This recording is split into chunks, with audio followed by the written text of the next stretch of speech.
Bueno, pues muchísimas gracias a todos por estar aquí en esta última sesión de Ocultura. Muchísimas gracias a Javier Sierra por la invitación que nos hizo para poder participar en estas jornadas tan maravillosas en este Congreso Internacional. En recuerdo de la figura de un personaje emblemático, ¿no?, como Juan García Atienza, al que yo tuve la oportunidad de conocer y de compartir muchas cosas con él. Y bueno, siempre en las salidas del programa, y digo a Jesús que diga unas palabras y tal, pero como ya le habéis visto estos días y vamos con un poco de retraso, pues voy a pedir que muchísimas gracias a todos, de verdad. Teléfonos apagados, eso sí es importante, yo el primero, o por lo menos en silencio, y cuando mis compañeros digan, empezamos.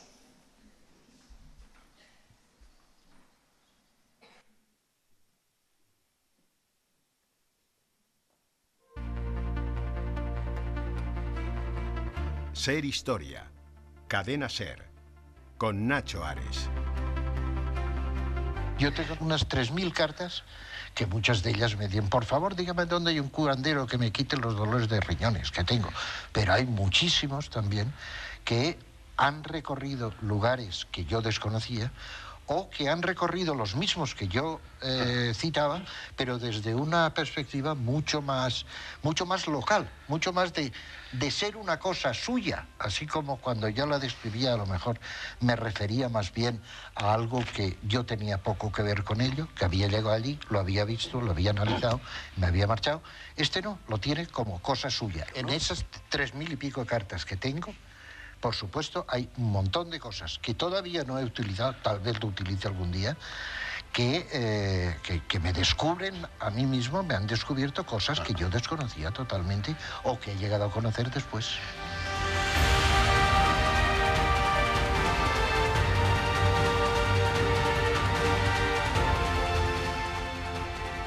Comenzamos este nuevo programa de Ser Historia y lo hago con la carne de gallina, ¿no?, escuchando la voz de Juan García Atienza. Para muchos de nosotros es un verdadero legado de la historia mágica de España, una persona que dedicó toda su vida al estudio y sobre todo a la divulgación de esa España tan extraña, tan insólita, tan mágica, en definitiva la esencia de lo que somos nosotros mismos, ¿no?, esa parte de nuestra propia historia que si la dejamos a un lado, que si la orillamos, perdemos absolutamente el sentido de lo que somos. Este programa especial de Ser Historia que estamos haciendo desde el auditorio de Zaragoza, en ese marco del sexto Congreso Internacional de Ocultura, dirigido por nuestro buen amigo Javier Sierra, que estará con nosotros ahora también en el cronovisor, junto con Jesús Callejo, ha venido a celebrar precisamente un homenaje, yo creo que merecido, a la figura de Juan García Atienza. La España mágica y la figura de Atienza serán solo uno de los muchos temas con los que, como siempre, intentaremos hacer un poquito más de historia.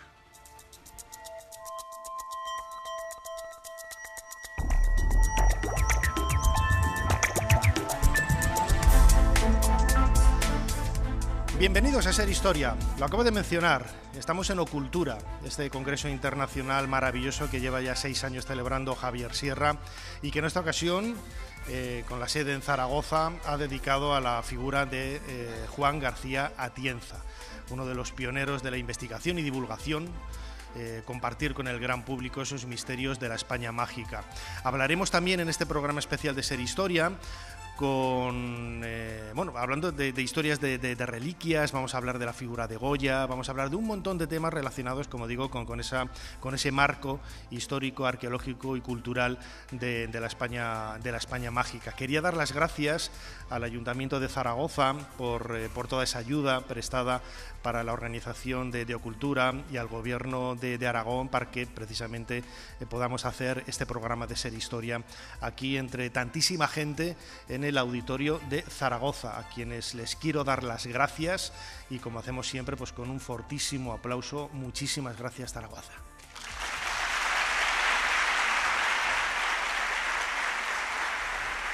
Sigue a Ser Historia en las redes sociales. Nos tienes en Twitter, Facebook, YouTube, Instagram y TikTok. @serhistoria. Y también puedes suscribirte a nuestra newsletter mandándonos un correo a serhistoria@cadenaser.com. Jesús Callejo, crononauta. Hoy medio crononauta porque tienes otra mitad, otra media naranja para completarlo. Bienvenido a Ser Historia. ¿Qué tal, Nacho? Pues sí, la verdad es que hoy de lujo. Tengo aquí a mi partener, a mi querido amigo Javier Sierra. Y aparte, pues algo que nos gusta mucho decir, sobre todo cuando los lugares se lo merecen, y es que estamos en un marco incomparable. Totalmente.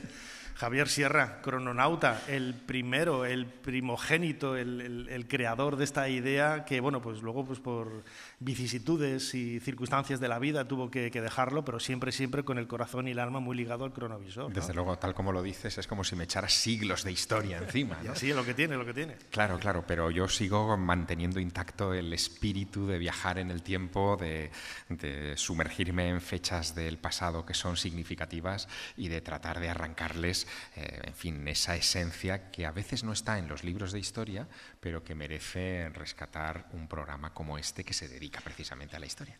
Fíjate, yo siempre comienzo el cronovisor, cuando estaba hablando Jesús Callejo, yo saco el teléfono móvil y me hago un selfie con él, cuando está hablando él en directo y le pillo un poco con el pie cambiado, y la posición en la que tenemos la mesa me es imposible que los tres nos hagamos fotos, pero bueno, ya tenemos a Ana Caballero que nos está haciendo esa labor. Lo decía yo al principio, Jesús, Juan García Atienza es un referente de la historia mágica de España. Yo lo conocí en el año 98, en el Centro Asturiano, creo que era, en la Plaza de Celenque en Madrid, en un acto cultural de estas presentaciones de libros a las que íbamos todos, y me lo presentaste tú. Jesús Callejo me presentó a Juan García Atienza y lo recuerdo muy bien porque cuando le dices, Juan, mira, este es Nacho Ares, automáticamente Juan enarcó las cejas. Dice, ¿tú eres Nacho Ares? Y digo, sí, soy yo. Dice, tú eres el que publicas todos los meses en todas las revistas e impides que otros modestos escritores como nosotros podamos ocupar esas páginas y tal. Y que lo decía, al instante sonrió, ¿no? Porque este era muy el carácter de Juan. Y siempre me acuerdo de Juan en ese tono, ¿no? Recuerdo que él presentaba un libro de una pequeña conferencia también y habló hizo un argumento, yo creo que muy propicio, ¿no? Porque siempre hablamos de estos temas, ¿no? Estos temas, hablando de las cosas del misterio, las cosas ahí liminares, etcétera, y él defendía la idea de que había que dejar de hablar de estos temas, ¿no? Que ya son temas tan generalizados y tan aceptados y tan públicos que realmente la magia, el misterio, los enigmas, las leyendas son parte de nosotros mismos, no tienen por qué ser estos temas, ¿no? Sí, no, es verdad. Hay veces que se utilizan ciertos términos en un tono peyorativo. Es cuando muchas veces se habla de los temas del misterio, ¿no? Y hay gente que asocia los temas del misterio exclusivamente a temas ufológicos o a temas de fantasmas o a temas de parapsicología o de psicofonía, y el misterio es que es todo. Y Juan García Atienza lo entendía así. De hecho, solo tienes que ver su bibliografía para darte cuenta que tocó todo, ¿no? A trillos, a troyanos, a las ovejas merinas, a las ovejas churras y a todos los temas que él sabía que tenían un trasfondo y una pátina de misterio, porque en el fondo el misterio es la propia vida, es nuestra propia mente, es nuestra forma de interactuar con el mundo. Y es ese pensamiento mágico que a veces pues tenemos, eso que generalmente nos llaman heterodoxos, ¿no? ¿Y por qué nos llaman heterodoxos? Y él lo fue, sencillamente porque a veces tocamos estos temas, sea la brujería, sea la Inquisición, sea la Atlántida, sea los templarios o cualquier otro, siempre desde esa perspectiva más o menos objetiva, documentada, ¿no? Y crítica. Es decir, una de las cosas que hizo Atienza es que no tenía ningún tipo de confesión religiosa ni ideológica, es decir, bueno, que muchas veces es la forma tendenciosa de desprestigiar un tema, ¿no? Cuando lo tocas desde una perspectiva exclusivamente religiosa o exclusivamente política. Y él hizo eso, de forma objetiva, ir a las fuentes, detallar que todo, absolutamente todo, es misterio, que todo es atractivo y que todo es cultura, siempre y cuando se sepa divulgar. Y a fe que Juan García Atienza sabía divulgarlo muy bien. Y Javier, antes de comenzar este viaje en la máquina del tiempo, Juan lo defendía muy bien, ¿no? La historia es misterio y son enigmas. Y lo habéis planteado y proyectado muy bien en estas jornadas de ocultura, ¿no?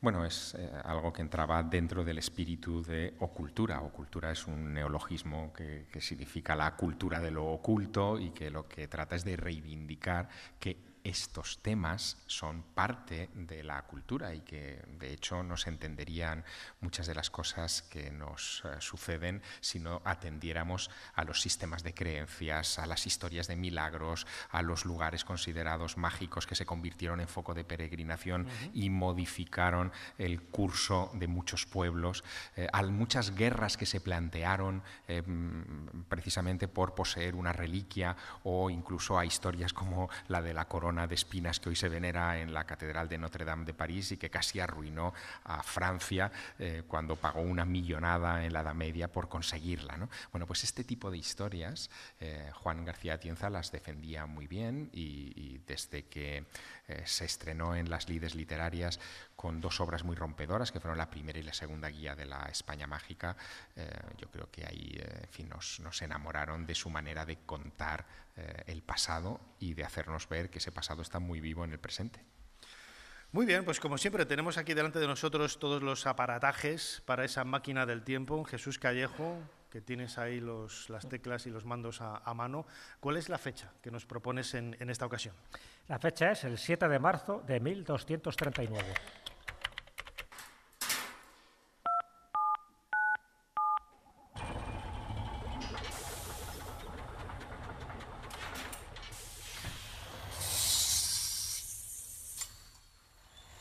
Adelante, pasen.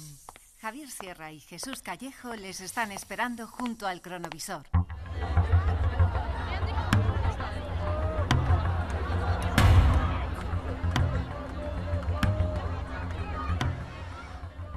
Jesús, creo que estamos en Daroca, en el siglo XIII. Mira, hemos dejado en el futuro a José Luis Corral, que él nació aquí y le hubiera gustado, se ha perdido ese viaje. Tendría que haber llegado antes. Y estamos asistiendo a una procesión donde hay un burro. Cuéntame toda esta historia que estamos viendo. Donde casi había un burro, porque en fin, el burro está muerto. Pero es cierto, vamos a ponernos un poco en contexto. Estamos en presencia de una procesión porque se ha producido un prodigio, que por entonces se consideraba que era un milagro, y es un milagro de la hostia. Y lo digo con todo el respeto y toda la reverencia posible porque tiene que ver con una sagrada forma que unos días antes obró un milagro. Y nos remitimos un poco unos días antes para darnos cuenta por qué este 7 de marzo se está procediendo a esta procesión dentro de lo que es la iglesia de San Marcos en Daroca, porque el milagro no se produce en Daroca, sino que se produce en Luchente, en una población muy cerca de Valencia. Jesús, el burro tiene muy mala cara, ¿eh? Muy mala cara, ¿no? Está expirando. Lo estoy viendo titubear. Tiene su justificación porque le han hecho caminar durante 200 millas con una especie de ordalía. Pero ¿por qué no se ha quedado en Teruel, hombre? Que es donde debería haberse quedado. Que podría haber sido, porque tenía que elegir entre Calatayud, Teruel o Daroca, que eran los tres capitanes que por entonces formaban parte de las huestes cristianas que, como no, en plena reconquista se estaban dando de tortas con los musulmanes. Bueno, pues ocurre que en febrero, unos días antes, en febrero de 1239, se está celebrando una misa de campaña al aire libre, pero bueno, el cura, Mosén Mateo, pues antes de impartir lo que eran las sagradas formas, las hostias, a estos capellanes y capitanes, ¿no? Porque había un poco de todo y había 6 que no llegó a suministrar. Se produce una racia musulmana, es decir, el asedio era casi inminente. ¿Y qué es lo que hace el sacerdote? Pues las guarda todas en un corporal, ¿no? Y bueno, pues para mejor ocasión y sobre todo para que no fueran profanadas. Una vez que pasa ese ataque musulmán, cuando pasan unas cuantas horas, va hacia ese corporal, cuando despliega la tela, se da cuenta de que esas 6 hostias habían sangrado, es decir, habían manchado el corporal de sangre, con lo cual eso llamó mucho la atención porque en principio estaban íntegras, no había ningún tipo de artificio. Y evidentemente se considera que es un auténtico milagro y los 3 capitanes que estaban allí, que era el de Daroca, que era el de Calatayud y el que era el de Teruel, dice, esas me las quedo yo. Dice, ¿cómo que te las quedas tú? En principio todos tenían la misma jerarquía, ¿no?, militar. Bueno, pues hacen sorteos y durante 3 sorteos consecutivos Daroca siempre salía elegida. Y pensaba, bueno, aquí hay trampa y cartón. Así que como las votaciones de Eurovisión, igual. Una cosa así, ¿no? Y como estaban mosqueados los 3 capitanes, dice, bueno, esto lo mejor es una ordalia. Una ordalia es un juicio de Dios. La pobre burra, que estaba por allí, por cierto, una burra sarracena, dice la leyenda, para que no hubiera tampoco ningún tipo de consecuencia, dice, una burra sarracena, lo que hacen es que estos corporales, estas 6 hostias dentro de lo que era el paño, las depositan en un cofre de madera y se lo dejan a la burra. Entonces la burra... Se está mareando, se está mareando. Sin ningún tipo de indicación, le dice pues que elija camino. Si va en dirección a Teruel, pues evidentemente pues ahí será donde se construye la iglesia y se adoren estos corporales, pero os podéis imaginar que si se llaman los corporales de Daroca, en fin, como veis, las 3 localidades tienen que ver con Aragón, pues después de 200 millas, donde llega ya exhausta, con esa ordalía, a ver hacia dónde va, claro, los de Calatayud intentando azuzarla para que fuera por otro camino, los de Teruel azuzarla para que fuera por otro camino, pero ella tenía la fijación de que iba hacia Daroca. Y efectivamente, dice la crónica, porque hay crónica, como no, histórica, enfrente de la iglesia de San Marcos, en la ciudad de Daroca, hoy la iglesia de la Trinidad, se cae desplomada, entiende que efectivamente Cayó. Dios había hablado y ahí es donde había que adorar estos corporales. Estamos diciendo tantas veces la palabra hostia que estaba pensando ahora, los robots estos de internet, donde vamos a subir los podcasts, cuando vean, van a entender que es el lenguaje malsonante y este tipo de cosas y van a bloquear el podcast. Pero bueno, ya haremos para que no sea así. En cualquier caso, Jesús Callejo, Javier Sierra, que lo tengo aquí a mi derecha. En vuestro libro, La España extraña, precisamente dedicabais un capítulo pues, a ese término, ¿no? Milagros de la hostia. Con perdón, poníamos con perdón, entre paréntesis. sí, con perdón, sí, totalmente. Y es un, fuera bromas, el contexto religioso en muchas ocasiones está vinculado a esa España mágica, ¿no? Claro, bueno, ahí hay que entender varias cosas. Primero que estamos en el siglo XIII y hay un debate y, en fin, una preocupación muy extendida entre la población cristiana sobre si el acto de la comunión y de la consagración de la Sagrada Forma tiene algún sentido, es decir, cómo se puede entender. Está bien eso de la Sagrada Forma, has metido una cuñica para que nos dé puntos y no nos quiten los... Claro, cómo se puede entender que Jesús esté en ese trozo, en esa oblea, y que sea ingerida por el creyente, ¿no?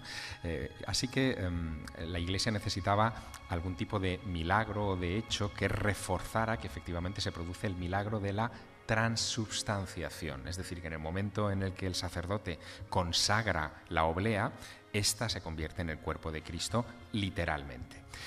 Empiezan a ocurrir milagros de este tipo. El de Daroca no es el primero ni será el último, pero en el caso de Daroca a mí sí hay un aspecto que siempre me ha llamado mucho la atención, y es que esto sucede, como ha dicho Jesús, en 1239, pero las primeras referencias escritas se producirán a partir de 1261. Es decir, hay un periodo que yo lo encuentro en muchas de estas historias, que es el periodo de mitificación. O sea, cuando hay una separación de al menos una generación con respecto a los hechos, es cuando tú ya puedes contar lo que quieras. En la Edad Media más, porque no hay hemeroteca, no hay registros audiovisuales y la memoria es básicamente oral, se transmite de padres a hijos y por lo tanto es fácil manipularla o tergiversarla de manera radical. Eso lo vemos, por ejemplo, en las apariciones de la Virgen de Guadalupe en México, donde desde los hechos que supuestamente se viven con el indio Juan Diego que ve la aparición de la Virgen, hasta que de repente se cuenta la historia y se convierte poco más o menos que en la patrona de América, pasa casi un siglo y en ese tiempo se mitifica el relato. Bueno, pues en Daroca también se necesita mitificar ese momento y se necesita sobre todo subrayar la preocupación por la transubstanciación. El milagro lo que servía era para demostrar que efectivamente aquello era el cuerpo de Cristo y sangraba. Fíjate, cuando estabais realizando el libro La España extraña, visitasteis Valladolid, yo a ti ya te conocía, y viniste con un amigo que yo en aquel momento, recuerdo que fue el año 96, 97 sería, yo no lo conocía, me presentó a Jesús Callejo. A Jesús Callejo, que está aquí con nosotros, y a Begoña, la parienta, que la tenemos aquí también entre el público, ¿no? Fíjate que estaba pensando ahora que parece que todo ese elemento, ¿no?, de la España extraña nos ha unido, ¿no? Aquí yo, con un modesto presentador de radio, con mis mejores amigos en la mesa, es algo emocionante, y todo canalizado, ¿no?, por la figura de Juan García Atienza y esa España mágica. Jesús, a lo largo no solamente de Aragón, sino de otros lugares de la península, encontramos tradiciones realmente extraordinarias, muy parecidas, ¿no?, a las de Daroca. Sí, lo que se llaman milagros eucarísticos. Muy interesante esa reflexión que has hecho, Nacho, porque al final, como dirían los alquimistas medievales, lo semejante tiende a lo semejante. En fin, estamos destinados a conocernos, o como diría Paulo Coelho. Al final, el universo ha conspirado para que nos conociéramos y, sobre todo, no solo para que se enriqueciera nuestra amistad, sino también para que se enriqueciera un poco todo ese bagaje cultural que luego hemos expresado a través de libros, de conferencias, de programas de radio, etcétera, etcétera, y aquí seguimos todavía dando guerra. Un poco contestando a tu pregunta, Nacho, efectivamente, hay muchísimos milagros eucarísticos, ya lo decía Javier, este no fue el primero ni fue el último. De hecho, en España, por referirme a España, yo he hecho una especie de estadísticas, ya sabéis que me gusta mucho el dato y buscar estadísticas. El país que más aglutina milagros eucarísticos es Italia, en fin, por razones obvias, pero el siguiente sería España. Y en España tengo contabilizados 23. El primero se podría decir que fue en Iborra, en Lérida, en el año 1010, ni más ni menos, y el último estaría en Silla, en una localidad de Valencia, en el año más cercano en el tiempo, 1907, a pesar de que ahora en Moraleja de en Medio están intentando reivindicar un milagro eucarístico que ocurrió durante la Guerra Civil en 1936, pero ha sido comentado en Silla, Valencia, en 1907. ¿Por qué son importantes los milagros eucarísticos y se diferencian de otro tipo de milagros? Porque el de Daroca y unos que hubo posteriormente, en concreto el de Bolsena, que fue en 1263, sirvieron para que se instituyera una fiesta que a día de hoy se sigue celebrando y que en muchos lugares es fiesta de interés nacional y en otros fiesta de interés internacional, que es el Corpus Christi. El Corpus Christi es el cuerpo de Cristo, es la exaltación de la Eucaristía, es la exaltación del Santísimo Sacramento, como así se decía. Entonces, ¿por qué era importante el Corpus Christi? Porque como había dudas en aquella época en qué consistía la transustanciación, porque claro, la gente no entendía muy bien, es decir, ¿cómo que es eso que en el acto de la misa, en la consagración de la sagrada forma de la hostia, dice que Jesucristo, su carne se convierte en esta oblea que luego es ingerida y que su sangre se convierte en este vino que luego es bebido? En fin, eso desde un punto de vista lógico y científico es muy difícil de digerir y nunca mejor dicho. Entonces, bueno, pues había que hacer una fiesta. Entonces la Iglesia, en el siglo XIII, porque todo esto surge en el siglo XIII, no solo con Daroca, sino con otros como es con Juliana de Corbillón y sobre todo con Bolsena. Por cierto, en Bolsena se ha determinado incluso el grupo sanguíneo de la sangre, que es muy interesante también este dato. Pero en el siglo XIII es cuando se instituye, además, por Urbano IV, la fiesta del Corpus Christi. ¿Pero qué ocurre? Es una fiesta impuesta por la Iglesia, es una fiesta que no entienden los fieles, porque claro, esto de la exaltación de la Eucaristía, del Corpus Christi, no lo entienden. Y ahí es cuando surge, no tanto en el siglo XIII, sino un poco más tarde, cuando ve que la gente no acude a misa, porque además es uno de los jueves, ¿ya?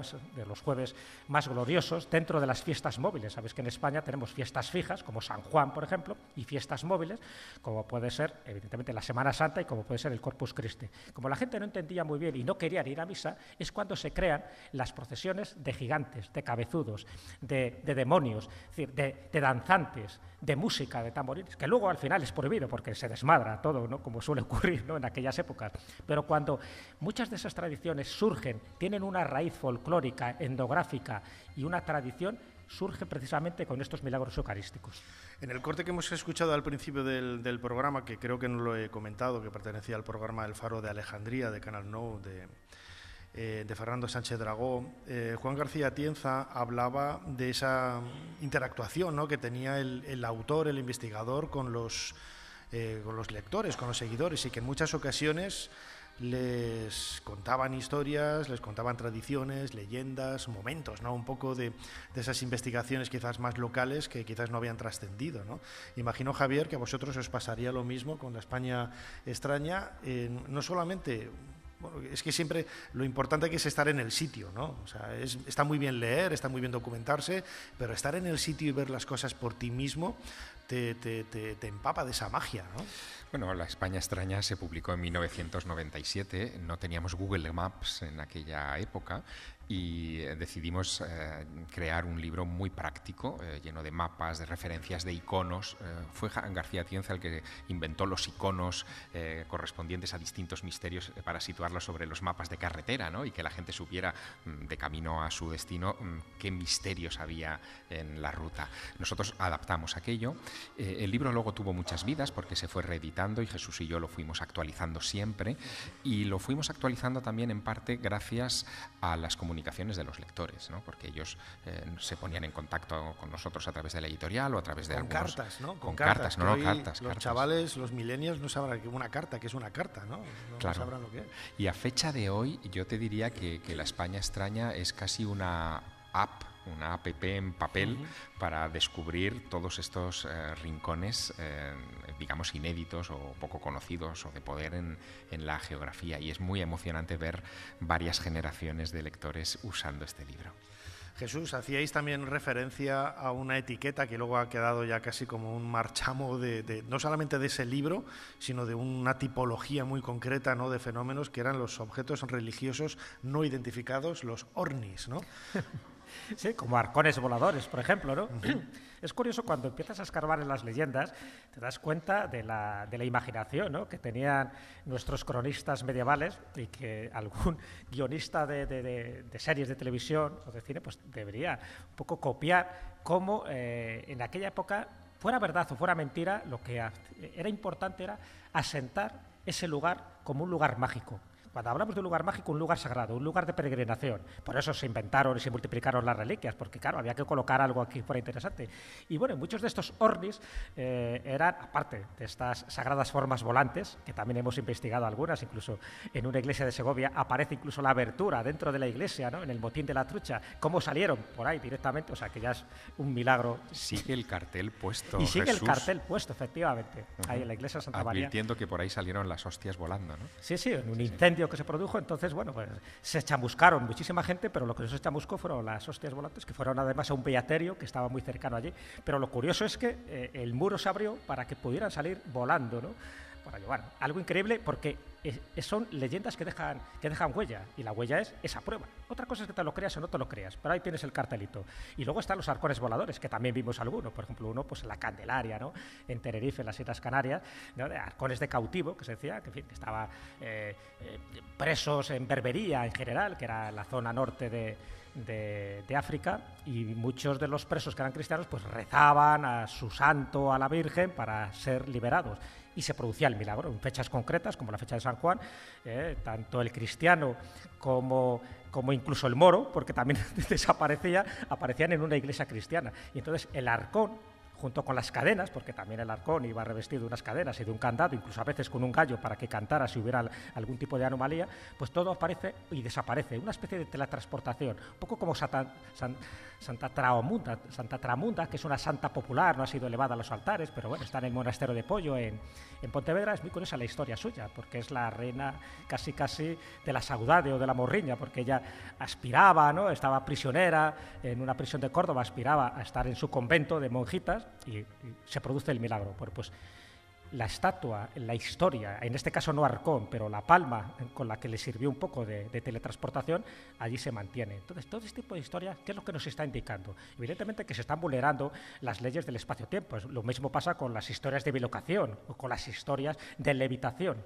Pues con este tipo de historias lo que nos está indicando es que algo se produjo y luego, por la imaginación popular, otro de los nombres que también popularizamos, nunca mejor dicho, en el libro de La España extraña, son luces populares, es decir, este tipo de luminarias ufológicas, pero que marcan un culto, marcan un rito, marcan una devoción, incluso a veces marcan una fiesta. Bueno, pues eso, cuando tiene incidencia en el pueblo, y eso se permanece con el tiempo y se retroalimenta con las oraciones, con las devociones y con las ofrendas, eso está indicando de que forma parte de nuestra España mágica, de nuestros lugares de poder.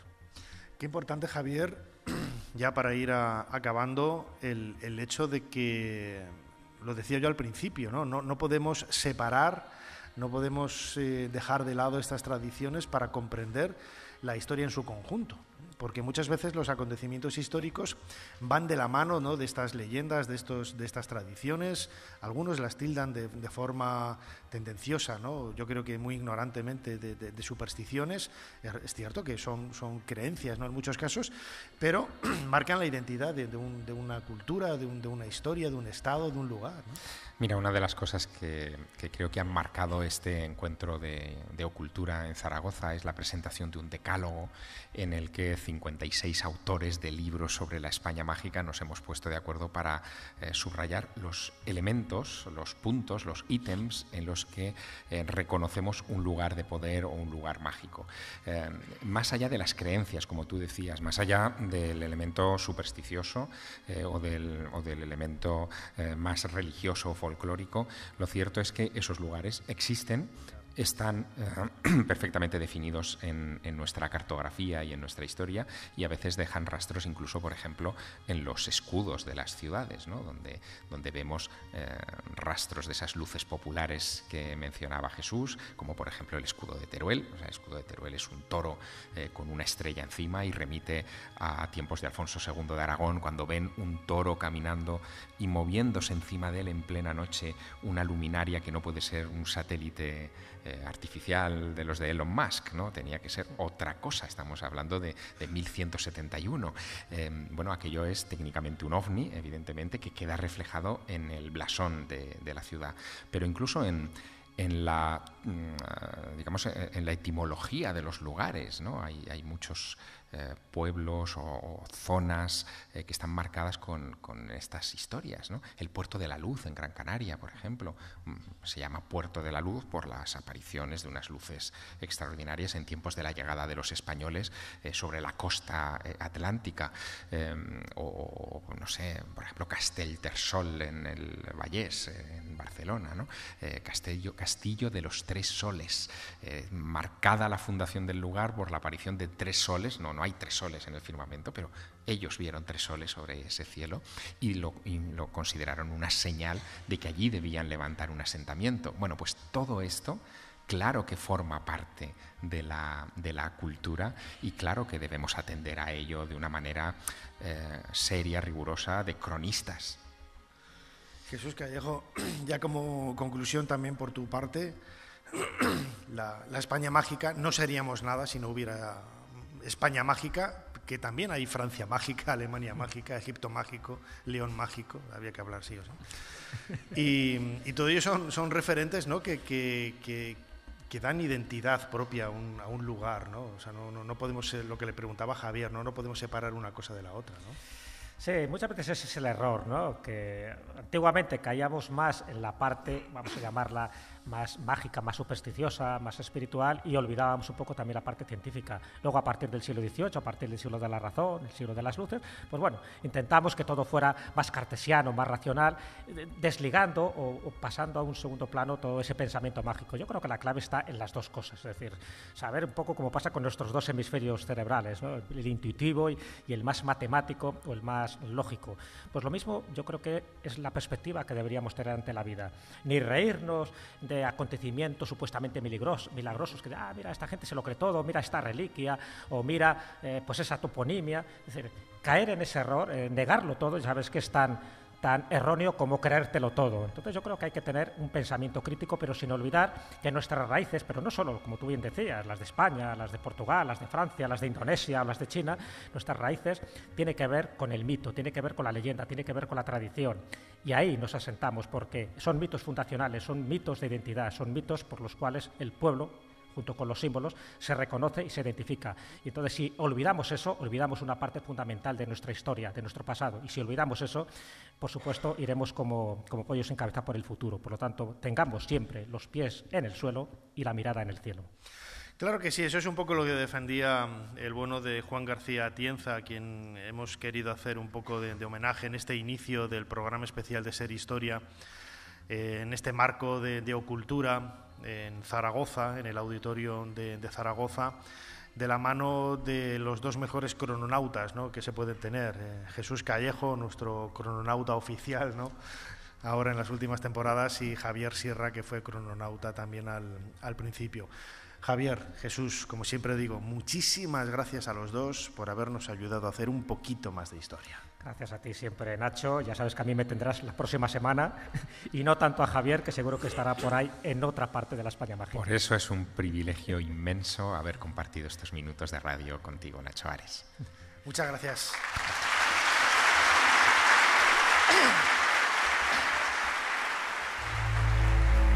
Me han llegado rumores en el harén de que Ramsés está intentando apartarte de la sucesión al trono y colocar en tu lugar a tu hermanastro. Si es así, se confirman mis sospechas más sombrías, algo que no estoy dispuesta a consentir. El viejo Ramsés no es consciente del peligro que corre. Ser Historia con Nacho Ares. Todo lo que quisiste saber de la historia, la madrugada del sábado al domingo en la cadena SER.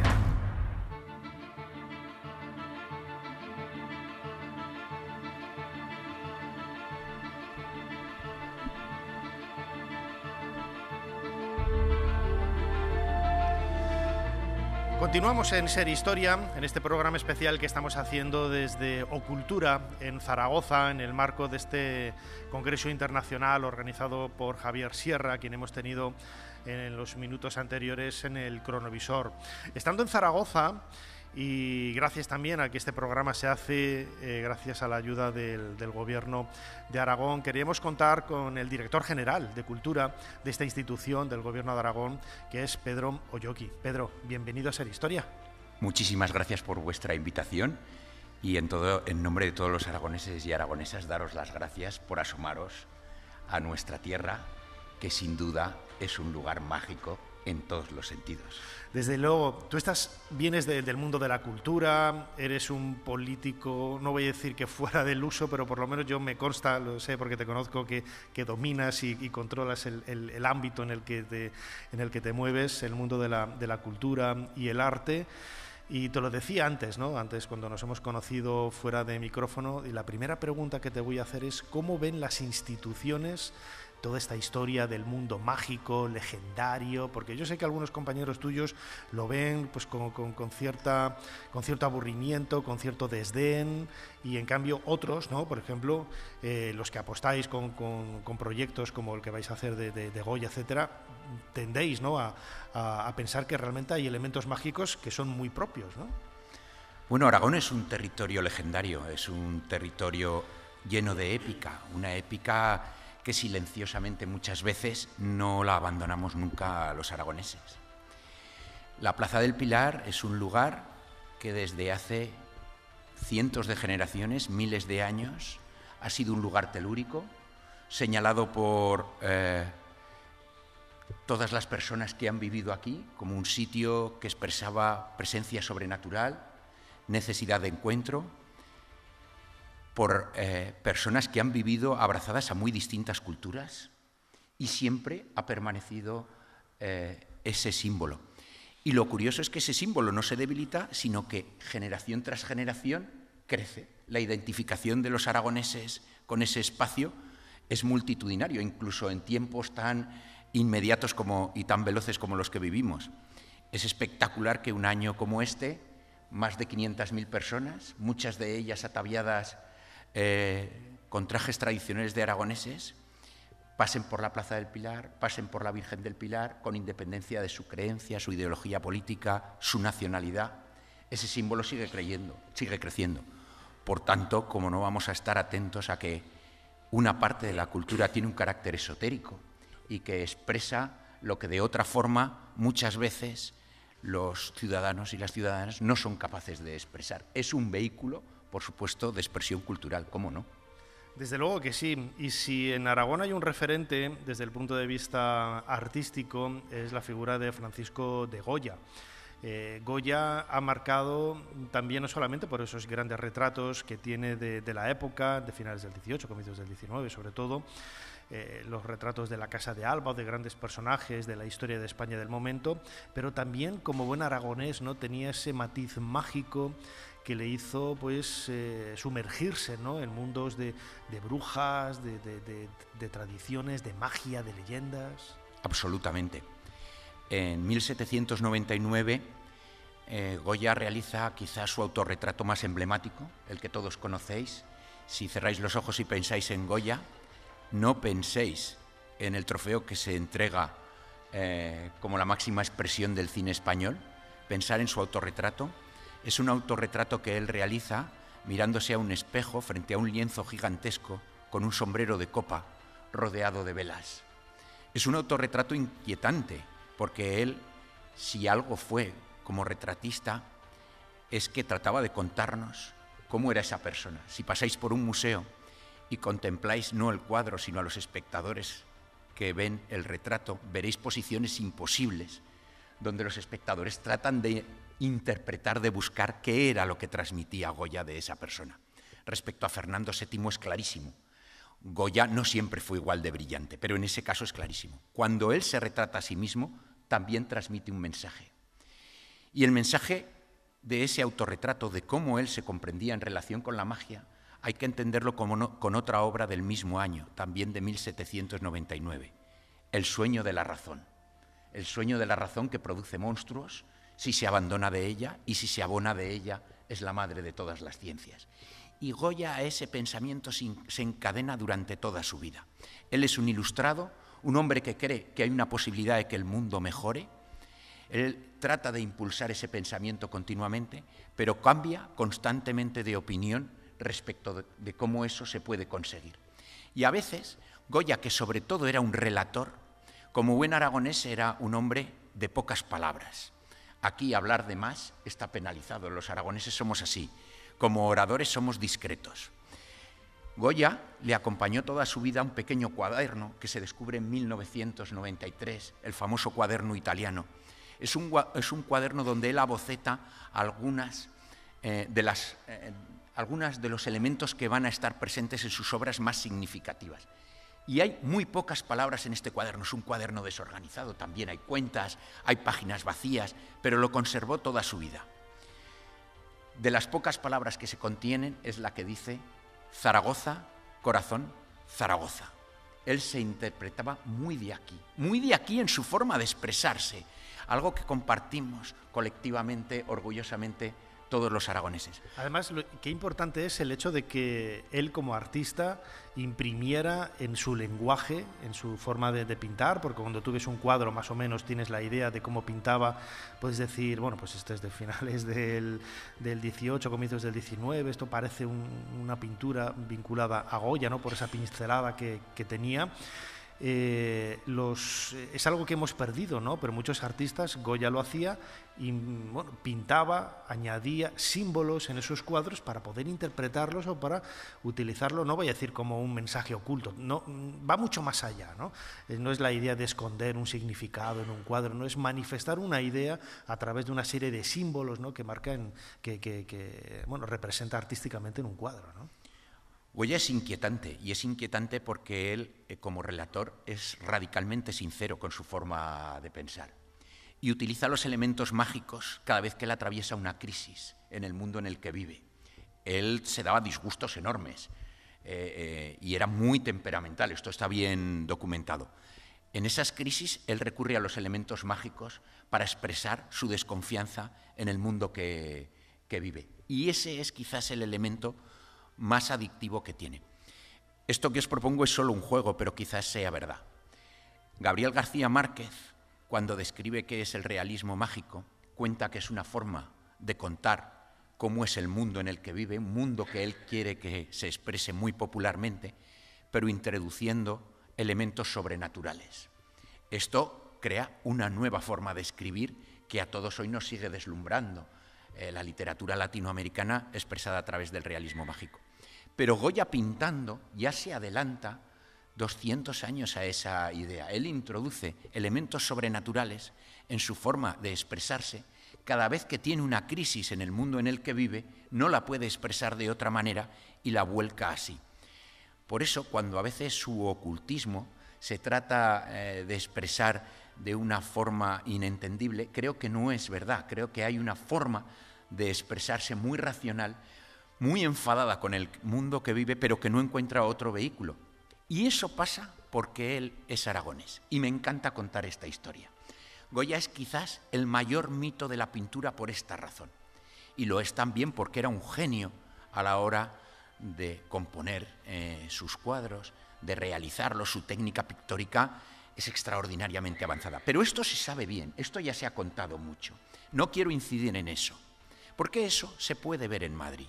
Lo que es mucho más difícil de comprender en Madrid es que la otra parte que convierte a Goya en el mito y en el genio es su forma de pensar y su forma de expresarse. Y eso tiene que ver con su forma de ser aragonés. Dicho de otra manera, si Goya hubiera sido valenciano, hubiera quedado deslumbrado por la luz o por cualquier otro elemento, quizás por la fiesta. Si hubiera sido andaluz, lo hubiera sido por otra cuestión, o gallego, todas ellas deslumbrantes, pero no lo era, era de Zaragoza. Y lo que compone su técnica pictórica, lo que acompaña su técnica pictórica es su forma de pensar. Y esa solo es entendible por su raíz aragonesa, por su raíz zaragozana, que curiosamente él nunca abandona a pesar de ser un emigrante, obligado toda su vida por su pensamiento. El Goya cortesano, el Goya religioso, el Goya crítico, el Goya negro, siempre va abonado de ese acento aragonés al que nunca puede renunciar. Y durante estos años vamos a tratar trabajando de llevar esto a toda España y a todo el mundo. El año que viene, en 2024, tenéis pensado algunos proyectos precisamente relacionados con la figura de Goya, un artista universal, porque allá por donde vayas, al igual que Velázquez, yo creo, Picasso, son los tres grandes pintores de la historia del arte español. Y además con el añadido de que Goya tiene ese aspecto más misterioso, más esotérico, que lo convierte también en un reclamo muy atractivo, ¿no? Bueno, sin duda alguna es el aragonés más universal que existe y más identificable con lo que colectivamente es el estereotipo de los aragoneses. Más que el Golden Agim, ¿no?, de aquella época. Muchísimo más. Y, por cierto, muy alojado del estereotipo negativo del paletismo, del elogio del paletismo que muchas veces se asocia con los aragoneses y que de fondo tiene nada que ver con nosotros. El año que viene será el 250 aniversario de las pinturas de la Cartuja de Auladei. Es un Goya que ya ha vuelto de Italia, es un Goya ya muy formado, es un artista que empieza a ser muy reconocido en su época, que a pesar de las traumáticas relaciones que él tiene toda su vida con su familia política, él con sus cuñados, los mejores pintores de la época, tuvo una relación difícil, pero también constructiva. Por eso él pinta en una cartuja. Uno de sus cuñados era cartujo, probablemente esto con la orden de los cartujos mantuvo viva la relación siempre, y él pinta los frescos de la Cartuja. No dejéis de ir a visitarlos. Casi hemos empezado a olvidarlos los aragoneses porque es un poco difícil el acceso.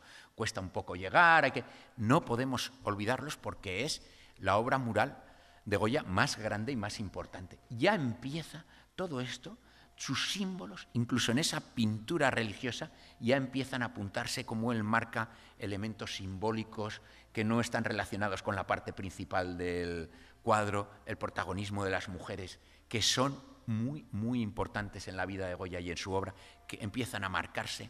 Por tanto, el primer acontecimiento que nosotros marcamos en relación con la celebración del Bicentenario de Goya, que será en el 2028, es ese Goya mural que tiene una primera expresión en la Cartuja de Auladei, que viaja a lo largo de toda su vida y que tiene un punto final en Madrid, en San Antonio de la Florida y en sus pinturas negras, que no son exactamente un Goya mural, pero tiene mucho que ver con ese Goya mural. Y hay un viaje que vamos a tratar de recorrer al año que viene en Aragón y que se inicia aquí, ese Goya muralista muy reconocible desde su identidad aragonesa. Pues aquí seguramente vendremos a contarlo. Será un placer hacer programas para contar en Ser Historia este 250 aniversario de esas pinturas de la Cartuja de Auladei y sobre todo esos primeros pasos, ¿no?, para completar el segundo centenario en el año 2028 de la muerte de Francisco de Goya, un artista absolutamente increíble, mágico, como no podía ser de otra forma, en el marco de este Congreso Internacional de Ocultura en el que estamos haciendo este programa de Ser Historia, gracias al Ayuntamiento de Zaragoza y también al Gobierno de Aragón, cuyo director general de Cultura, Pedro Oyuki, ha estado con nosotros en estos minutos. Me ha embelesado tu forma de hablar y de contar y de transmitir las cosas. Yo estaba mirando aquí a Carmen, a mi mujer, mirando y diciéndole, me alucina, porque hay gente que transmite realmente la pasión de su trabajo y enhorabuena, muchísimas gracias. Esto se lo digo a pocos invitados, ¿eh? Así que, bueno, Los aragoneses llevamos difícilmente los elogios. Te lo agradezco muchísimo porque rodeado entre gigantes como estoy es especialmente valioso. Solamente os quiero decir, si queréis ver Goya, ir a Madrid, pero si queréis vivir Goya, venir a Zaragoza. Solo aquí se puede entender esa experiencia. Pedro Lleque, muchísimas gracias por habernos ayudado a hacer un poquito más de esto. Estoy al pie de la escalera. Las patas de la nave están enterradas en la superficie, como a 3 o 4 centímetros. Aunque la superficie parece ser muy granulada, cuando te acercas es como si fuera polvo. Voy a pisar ahora fuera de la nave. Es un pequeño paso para el hombre, pero un gran paso para la humanidad. Ser Historia con Nacho Ares. Todo lo que quisiste saber de la historia, la madrugada del sábado al domingo en la cadena SER. Se cuenta que estuvieron en contacto con Jesús durante el drama de sus últimas horas en la tierra. El cáliz utilizado en la última cena. El velo que enjugó su rostro. Clavos de hierro que atravesaron su carne. Fragmentos de una cruz de madera. Una corona de espinas. Un tosco letrero. La punta de una lanza. Una mortaja. Para los creyentes, objetos con poderes milagrosos. Para la Iglesia Católica, materia de fe. Para los creyentes, irradian un misterio impenetrable. Esas imágenes, inexplicables hoy, lo eran aún más hace 400 o 1000 años. Poseen un poder imposible de describir. Hay un gran número de casos en los que las reliquias fueron llevadas al combate como talismanes para ganar la batalla.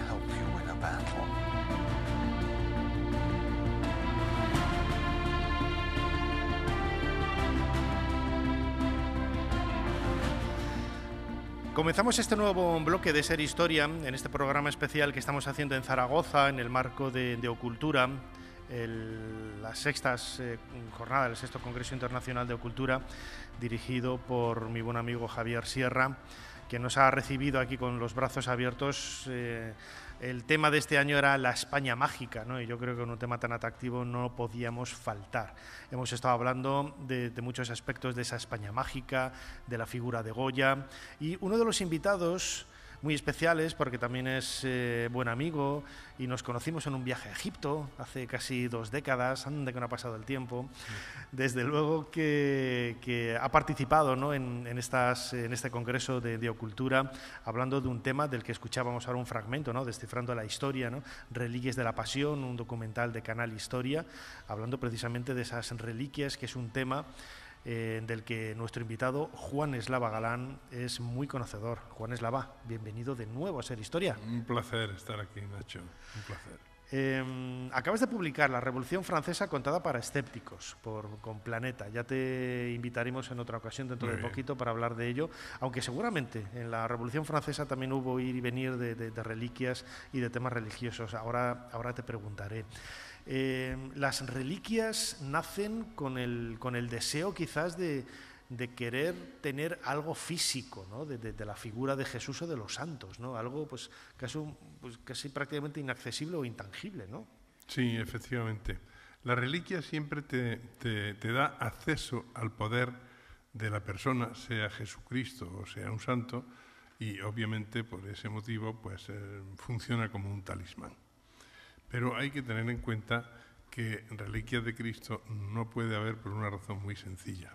Los primeros siglos del cristianismo, el cristianismo tardó en apartarse del judaísmo. Realmente esto va a parecer una herejía, pero Cristo nunca fue cristiano. Fue judío. Cristo se consideraba judío.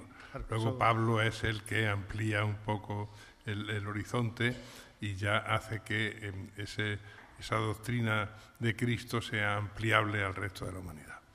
Entonces, los judíos le tienen auténtico horror a lo que ha tenido contacto con la muerte. Por lo tanto, ellos no apreciaban las reliquias. Sin embargo, en el mundo griego sí se apreciaban las reliquias.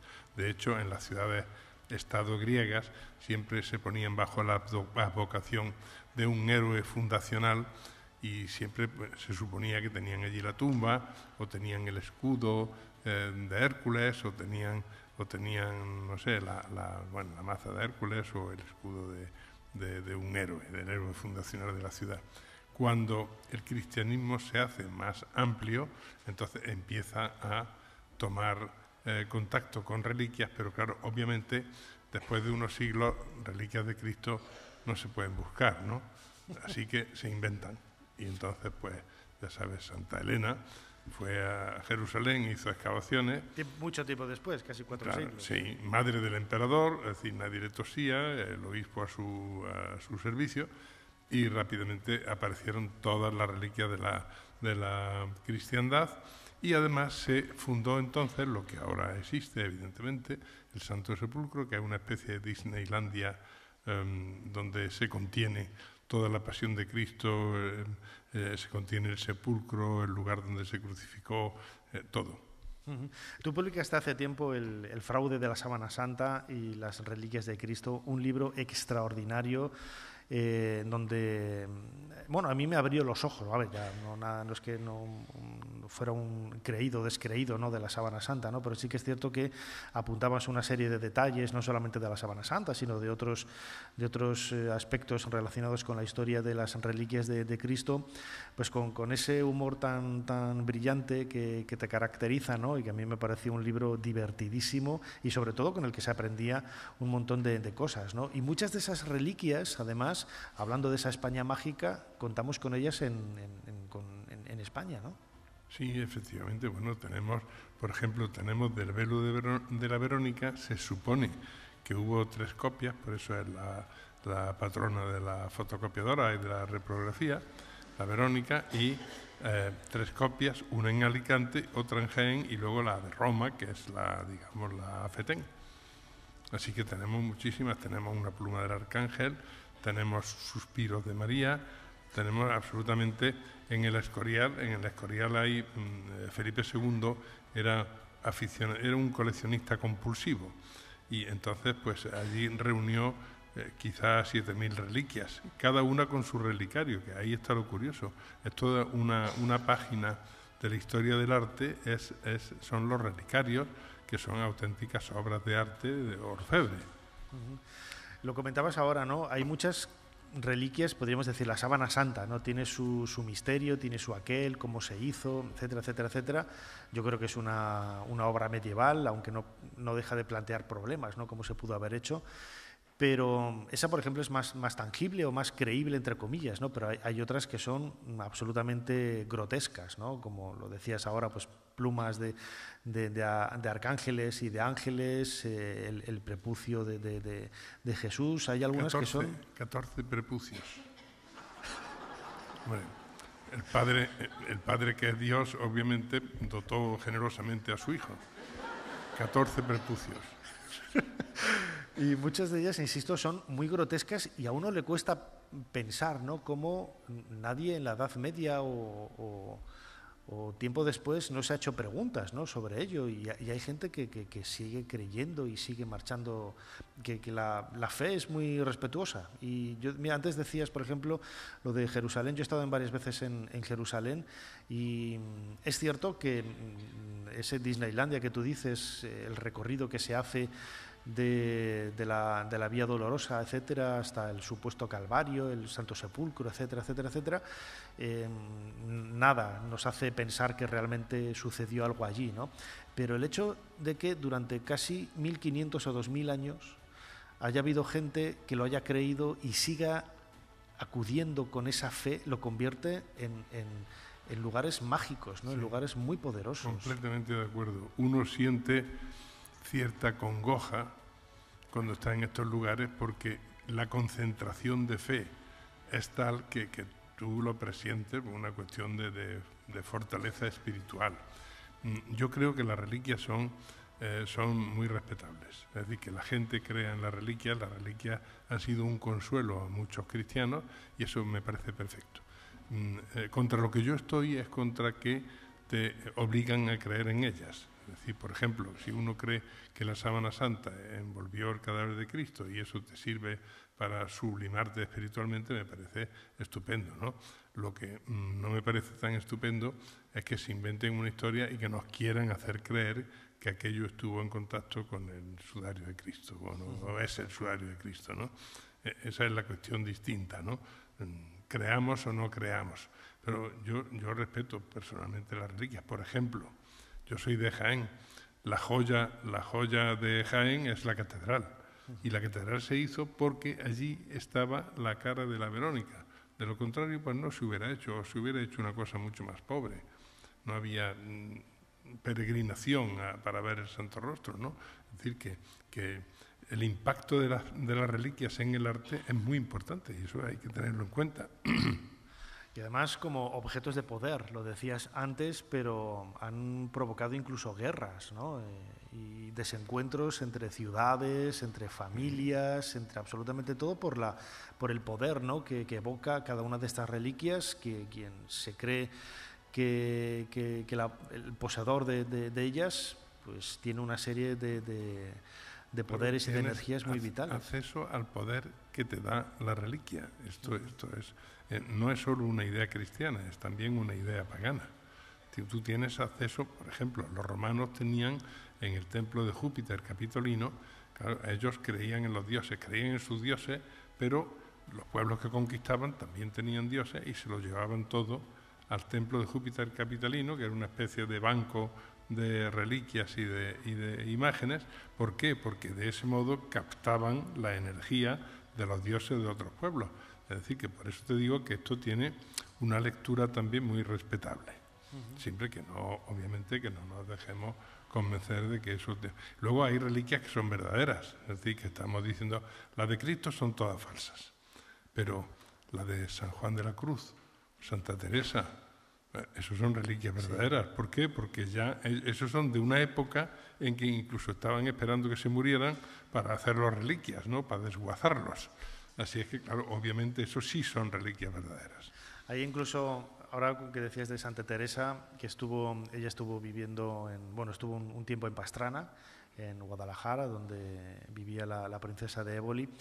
Y en uno de los conventos que hay allí hay un banco donde se dice que estuvo sentada Santa Teresa. Bueno, pues las monjitas tuvieron que cerrar la habitación y proteger el banco porque la gente iba allí, empezaba a rascar y se llevaba pastillicas. Y claro, ya no había dónde sentarse casi, ¿no? Es un poco el elemento legendario, ¿no?, que rodea a este tipo de reliquias, pero que llega incluso a personajes de alto standing o presidentes, gobernantes. Recordemos, ¿no?, a Himmler, ¿no? El paseo que se dio por Montserrat, por Toledo y por otros lugares buscando el Grial, ¿no?, porque había oído en algunas leyendas que estaba por aquí. O sea, incluso el propio Hitler, a través de Himmler, buscaban esas reliquias. Bueno, Hitler lo veía como una locura de Himmler. Hitler no era tan supersticioso, ¿no? Pero efectivamente Himmler estaba poseído de toda la parafernalia de la religión supuesta, inventada, de la religión de los antiguos germanos. Y claro, a él le interesaba mucho Montsalvat, que él creía que sería Montserrat, evidentemente.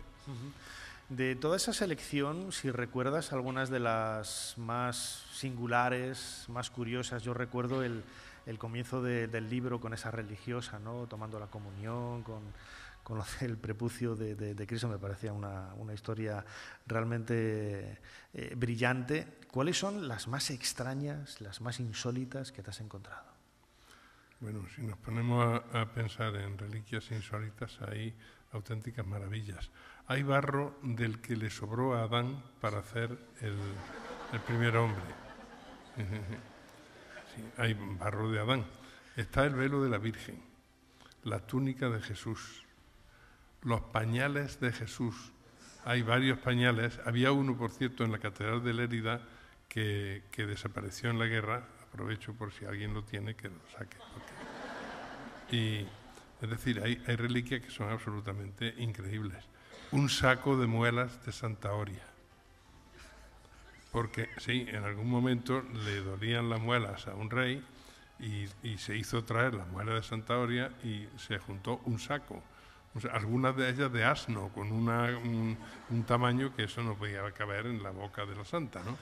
Es decir, hay cosas que son absolutamente espectaculares, sí, en cuestión de reliquias. Pero por encima de todas ellas, ya para ir acabando, Juan Eslava Galán, quizás la sábana santa es la más importante, no solamente por el impacto que tiene, ¿no? Es un objeto al que tú puedes identificar muy claramente porque tiene un elemento humano, que es la representación de ese varón, ¿no? En una de sus caras. Yo recuerdo que la vi, ahora después de ti vamos a hablar con Clara Tahoces, y uno de los momentos más increíbles que recuerdo cuando ella y yo visitamos Turín en una de las ostensiones, pues hace 15 años, una cosa así, el entrar con los carabinieri en la catedral, el silencio que había y la lectura del Evangelio de San Mateo en aquel momento, los fieles, se te ponía la carne de gallina. Claro, todo eso crea ese ambiente. La Iglesia lleva 2000 años creando ambientes, es decir, entonces, claro, crea ese ambiente que te sobrecoge y que realmente te afecta, aunque tú sepas que aquello es falso, ¿no? Claro, luego hay toda una secta, lo digo desde mi respeto, que apoya la sábana santa y por eso le han dado tanta publicidad. Pero realmente la gran reliquia de la cristiandad, sin duda alguna, es el lignum crucis. Es decir, las reliquias de la madera que procedían de la cruz en la que murió Jesucristo.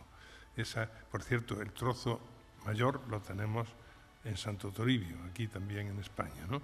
Hay otro trozo muy grande en el Vaticano y muchísimo en iglesias, etcétera.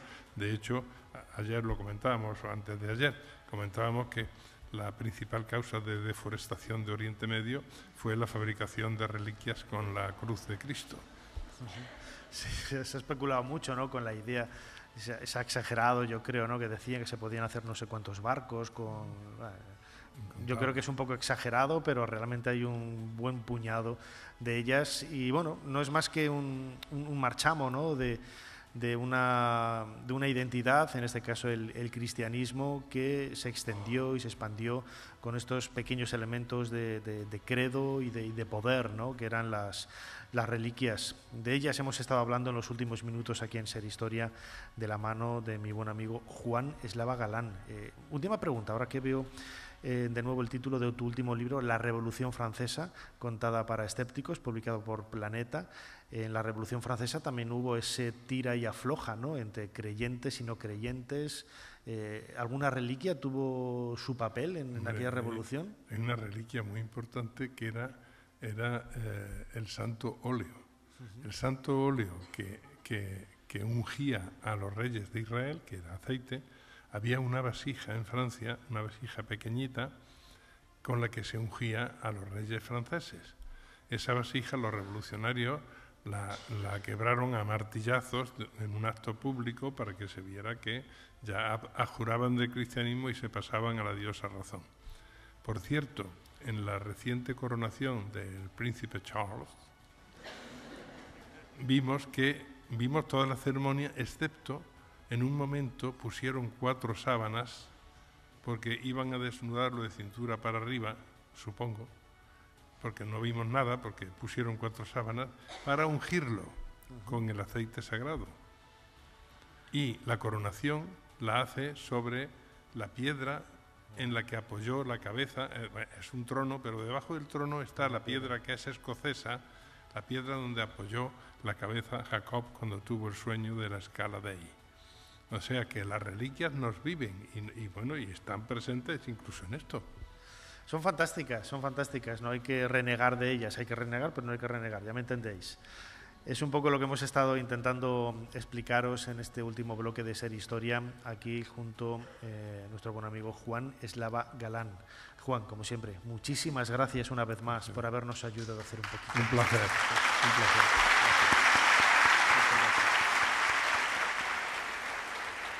Aumentan los comentarios sobre vos, Ana. ¿No os causan preocupación? Al contrario, Majestad. No me siento en absoluto encordiada. Me agradan, aunque sean mentira. ¿Acaso os preocupan esas voces del populacho? Por la parte que a mí concierne, ciertamente no. Si no hablaran de mis amoríos con vos, lo harían de la esposa de cualquier otro secretario. Prefiero que hablen de mí. Así no se olvidan de quién soy. Ana de Mendoza, princesa de Éboli. Ser Historia con Nacho Ares. Todo lo que quisiste saber de la historia, la madrugada del sábado al domingo en la cadena SER.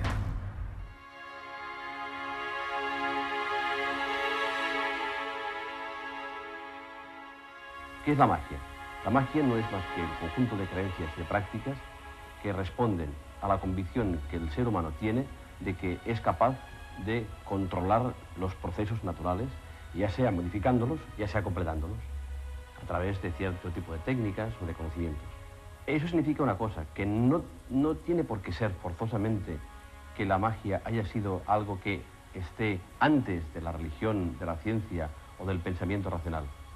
Que bien pudiera ser que la ciencia, la religión y el pensamiento racional no estuvieran después de la magia, sino sobre la magia, y que la magia no sea tanto una fase superada de la historia de la humanidad, sino una fase que la acompaña en todo momento y que en cualquier caso siempre se sitúa en una capa inferior, por así decirlo, como si todas las demás se le hubieran sobrepuesto, más que sucedido.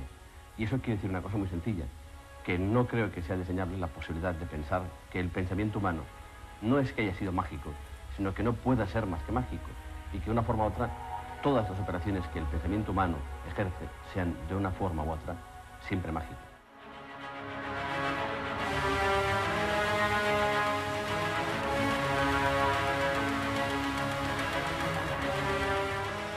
Escuchábamos al catedrático de Antropología Manuel Delgado Ruiz de la Cátedra, no deja de ser catedral también, de la Cátedra de la Universidad de Barcelona, en un fragmento de España Mágica y Misteriosa, una serie de televisión del año 1991 de televisión española dirigida por Sebastián Darbó. Hablaba precisamente de cómo se puede explicar, ¿no?, desde el punto de vista antropológico ese concepto de magia, lo que significa y lo importante que es, ¿no?, en nuestra vida cotidiana, en nuestra historia. Queríamos hablar de todo esto y de muchas cosas y vamos a improvisar, yo creo que una conversación maravillosa que yo tenía ya muchas ganas de hacer desde hace tiempo con mi buena amiga, casi hermana, Clara Tahoces. Hola Nacho, ¿qué tal? Clarita, yo siempre la llamo Clarita, sí. Clarita es el apodo que le tengo. Clara, comentaba antes con Juan Eslava, ¿no? ¿Tú te acuerdas cuando entramos ahí en el Duomo, en Turín? Esto fue hace como 15 años o así, sí, ¿no? una barbaridad ya. Qué mayores somos, Dios. Nos cogimos la mochila. La aventura empezó ya con el vuelo, que decían que había overbooking, ¿te acuerdas? Y estábamos los dos fuera y al final pudimos entrar. Bueno, pues todo quizás por la Sábana Santa. Y yo recuerdo, tengo esa imagen, ¿no?, de los carabinieri que nos abren la puerta porque teníamos un pase especial de prensa para entrar y el ambiente, el sosiego, la calma, la quietud, la lectura. Yo entraba con la grabadora, por eso lo recuerdo muy bien, ¿no?, y lo tengo todo registrado. A mí se me pusieron los pelos de punta y estar ya sí, a 2 metros de la Sábana Santa. Sí, además un recogimiento, efectivamente un silencio sepulcral, solamente interrumpido por los rezos de la gente, ¿no? Y fue un momento único. La verdad es que yo lo recuerdo también con mucho cariño en ese día. Fue la primera y última vez que yo he tenido ocasión de visitar la Sábana Santa. Hay que ir a verla, Cada vez que... Yo recuerdo que estábamos en la redacción, tú estabas en Más Allá, yo estaba en Revista de Arqueología, las mesas las teníamos delante y nos echamos una mirada cuando vimos la noticia de la ostensión, ¿verdad? Y nos vamos, y pues nos vamos. La ostentación, que dirían algunos. La ostentación, sí, que dirían algunos, sí. Pues nada, nos cogimos un apartamentito ahí en un sitio innombrable y bastante peligroso, pero no sabíamos a dónde íbamos. Éramos 2 mozalbetes. Bueno, para ti, ¿qué es la España mágica? Tú publicaste con ABC, ¿no?, ese itinerario, ¿no? Pero ¿tú qué entiendes por España mágica? Bueno, pues yo entiendo una serie de conjunto de lugares, emplazamientos, que pueden ser desde montañas, cuevas, edificios, parques, jardines, incluso lugares como lagos, etcétera, que tienen un componente que no tiene por qué tener todas estas características, pero sí que suele reunir alguna de ellas, que suelen ser lugares donde existe una leyenda o un mito que nos hace referencia a algo sobrenatural o que por lo menos escapa a las leyes de la lógica y que da origen a cierto culto o cierta... la gente piensa que hay unas energías de algún tipo telúrico y que puede hacer que entres en un estado alterado de consciencia, ¿no? A ver, no se tiene que cumplir todo esto, pero sí que muchos de estos lugares tienen esas características comunes. Tú en tu última novela, El jardín de las brujas, publicado por Ediciones B, ¿cuántas ediciones llevas ya? Pues 6. 6 ediciones. Merecidas ediciones, además, donde salgo yo de alguna forma también, como un personaje secundario. Hablas un poco también de esos elementos mágicos, ¿no?, que hay en ocasiones, en este caso en el jardín que hay en Madrid, en el Parque del Capricho. Todos esos lugares mágicos en ocasiones son per se, porque ahí vienen de una antigüedad, y en otras ocasiones los construimos nosotros, ¿no? Sí, es verdad que en este lugar hay una cosa que no sabemos muy bien, si se elige ese lugar precisamente porque tiene algún componente mágico y luego se desarrolla ahí una serie de simbología creada artificialmente, o efectivamente hay sitios que se le da un carácter artificial puramente y duro y se crea ese lugar mágico, ¿no? En el Jardín del Capricho existe esa duda, porque no se sabe muy bien por qué la duquesa elige justamente esa zona de Madrid. La duquesa de Osuna, ¿no? Sí, la novena duquesa de Osuna. ¿Parienta tuya? Sí, parienta mía. Y es una zona de Madrid donde está muy cerca de Barajas, la Alameda de Osuna, que recibe el mismo nombre que la duquesa, y no era el lugar habitual de buscarse los sitios reales, por ejemplo, de palacetes de verano que se hacían las personas que seguían en la corte a los reyes. Se cree que lo elige o bien por el agua, porque hay una ría, una corriente de agua subterránea muy potente, o bien porque, por motivos sentimentales, cerca de ahí está el castillo que llaman Castillo de Barajas, que es un castillo donde uno de sus antepasados estuvo preso un tiempo, y de hecho hay piedras del castillo que están dentro del Jardín del Capricho, ¿no? Entonces no se sabe muy bien, pero efectivamente ella recrea ahí un mundo artificial repleto de simbolismo y que lo convierte en un emplazamiento único, yo diría que en España. Además es un lugar también desde el punto de vista estético muy llamativo, ¿no? El edificio que hay ahí de los duques de Osuna, que además ha servido de escenario, ¿no?, para películas. Yo recuerdo que estabas buscando una película de Paul Naschy, ¿no?, de un Drácula, y que por casualidad estaba yo en Nueva York, como si fuera Nueva York todos los fines de semana, ¿no?, la única vez que he ido a Nueva York, y estaba en el centro de la ciudad, entré en una tienda y encuentro ahí la película, el DVD de Paul Naschy. Digo, ostras, esta creo que es la que estaba buscando Clara, sí, que no, sí. En aquella época no había quien encontrara nada, y la compré y te la traje. No, y además que era una película que, aunque era española, estaba en inglés, efectivamente, dentro de los idiomas para elegir, para reproducirla, no está el español, y es porque Paul Naschy tiene una comunidad fuera de España como muy fuerte de fans. Y algunas de sus películas, curiosamente, las encuentras fuera de España, pero en España no. Esta creo que era El verdadero amor del conde Drácula o algo así. Sí, esbozo una sonrisa porque hay que verla, o sea, hay que ver la película. También has publicado Guía del Madrid Mágico, que tiene varias ediciones y reediciones. Una vez más te adentras en ese aspecto más misterioso de la historia, porque en definitiva muchos de estos lugares son lugares históricos, no son lugares porque haya sucedido un crimen, que también, o haya aparecido un fantasma, que también. Ahora hablaremos de algunas cosas incluso que hemos hecho juntos en Cuarto Milenio, donde trabajas también como redactora y reportera, pero la magia en muchas ocasiones, por ejemplo en la ciudad de Madrid, tan grande, en la capital del reino, siempre está vinculada a lugares históricos y a lugares con una tradición que en ocasiones van hasta la prehistoria casi. Sí, sí, sí.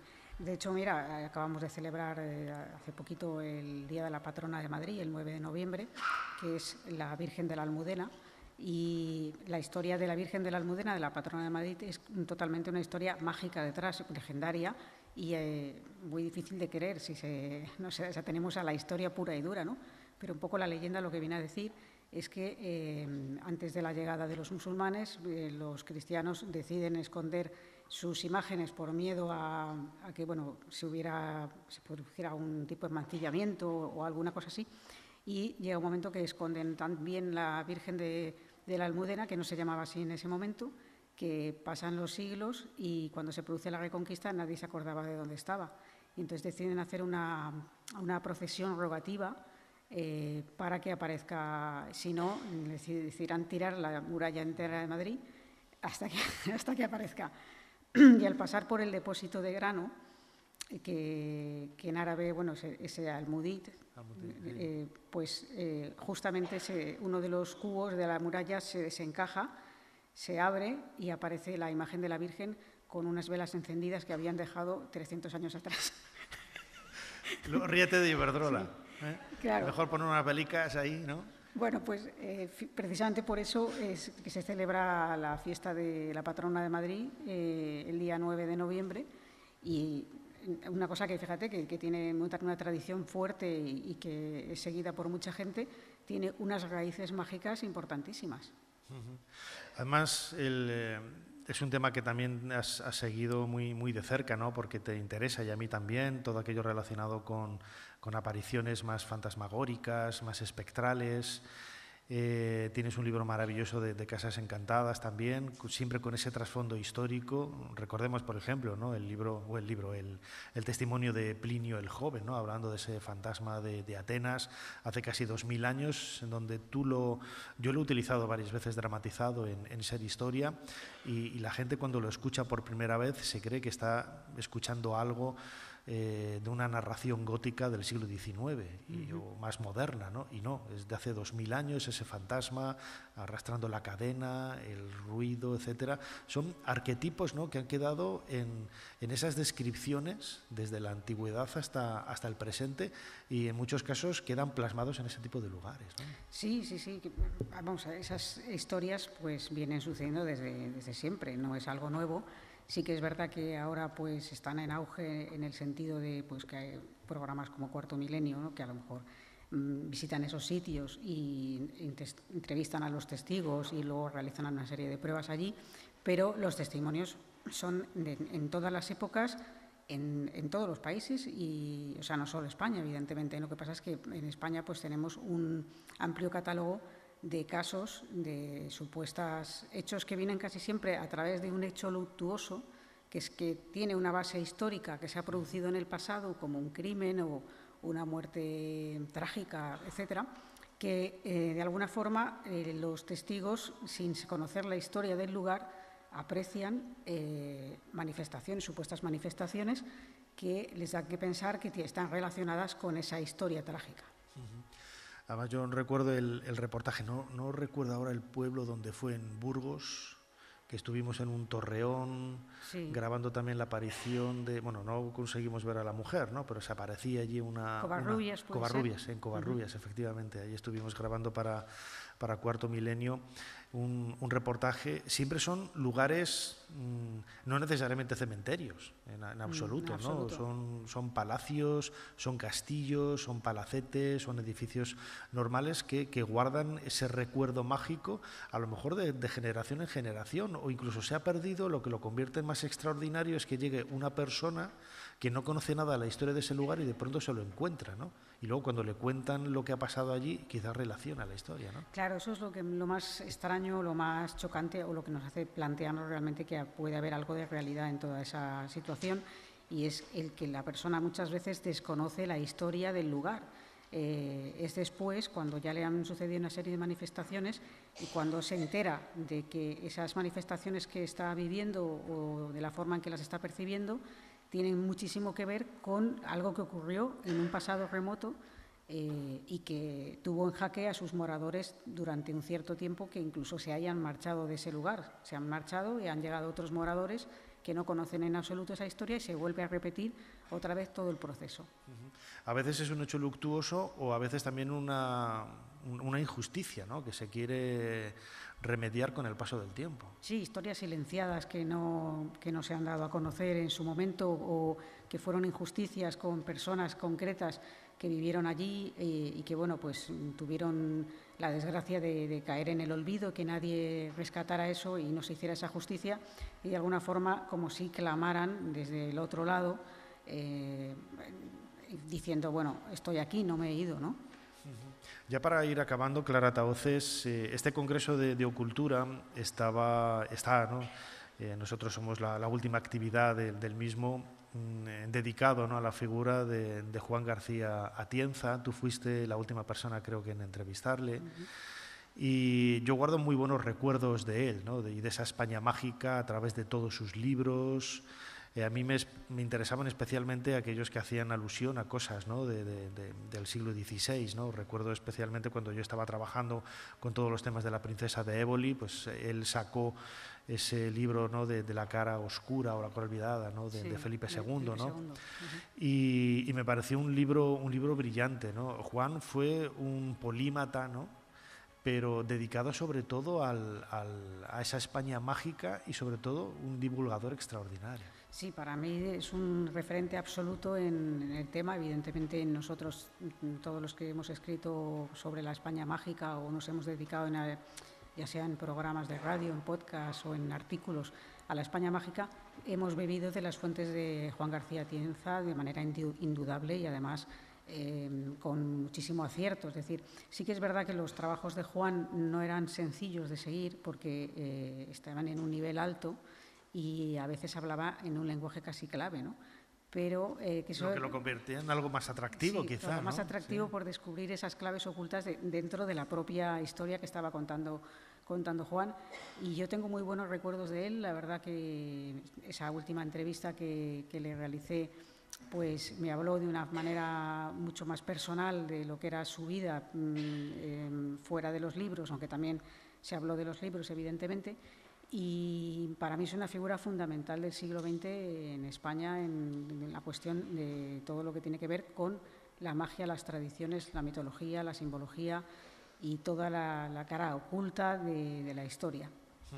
Estaba pensando ahora, antes comentaba cómo conocía a Juan, cómo conocía a Jesús. Yo recuerdo que a ti te conocí, pues salía yo de la Universidad de Valladolid, me llamaron, debía ser en el año 97, me llamaste al teléfono móvil, de esos móviles zapatófonos que se llevaban en aquella época. Trabajabas en un programa de radio para invitarme a participar en él, hablando de unos artículos que yo había publicado en la revista Más Allá sobre el trabajo de la piedra en el Antiguo Egipto y algunos misterios y tal. Y a mí me sorprendió, porque yo te conocía de haberte leído, ¿no? Y de referencias y tal. Y claro, ese chiquito nacido en León que vivía en Valladolid, pues me sorprendió gratamente la llamada. Y bueno, como era un poco loco, pues me fui a Madrid, ¿no? A casa de mis tíos, me quedé allí y ahí te pude conocer. Y hasta ahora, fíjate, sí, aquí delante del... Antes de ayer. Antes de ayer, efectivamente. Aún no vamos a poner fechas porque... Mejor así. Para no deprimirnos. Mejor así. Pero bueno, eso muchas veces lo hablo con Javier Sierra, y digo, Nacho, que nos quiten lo bailado. Es que es verdad. No, totalmente. O sea, lo que hemos viajado juntos, lo que hemos disfrutado, lo que hemos aprendido, son experiencias vitales que no cambiaría por nada, y lo que nos queda. Claro, no, además son muchos años y han sido cosas muy variadas, y yo me siento privilegiada de tener unos amigos que están en misma sintonía, ¿no? que yo, que eso no es fácil de encontrar, y la verdad que es un placer. Bueno, Clarita, que te quiero un montón.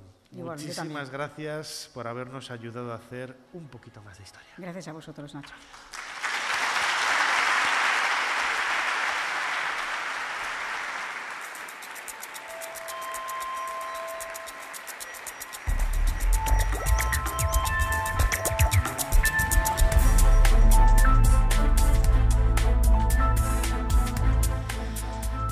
Hasta aquí llegamos al final de este nuevo programa de Ser Historia que hemos hecho en el Auditorio de Zaragoza, en el marco de este sexto Congreso Internacional de Ocultura, dirigido por Javier Sierra, un congreso que no hubiera sido posible sin la ayuda del Ayuntamiento de Zaragoza y el Gobierno de Aragón. Quería dar también las gracias a todos los compañeros de Radio Zaragoza que han hecho posible este programa, a Lorenzo Gómez, a Cristina Puello, al técnico Luis Castillón, a todos ellos un aplauso muy fuerte, por favor, que están por aquí.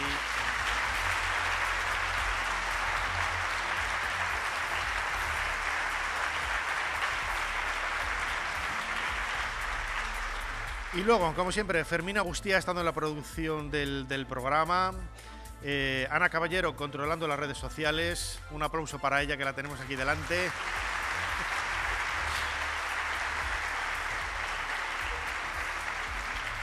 Y delante del micrófono, vuestro humilde servidor Nacho Ares. Muchísimas gracias, Ocultura, muchísimas gracias, Zaragoza. Nos seguimos escuchando la semana que viene. Hasta pronto.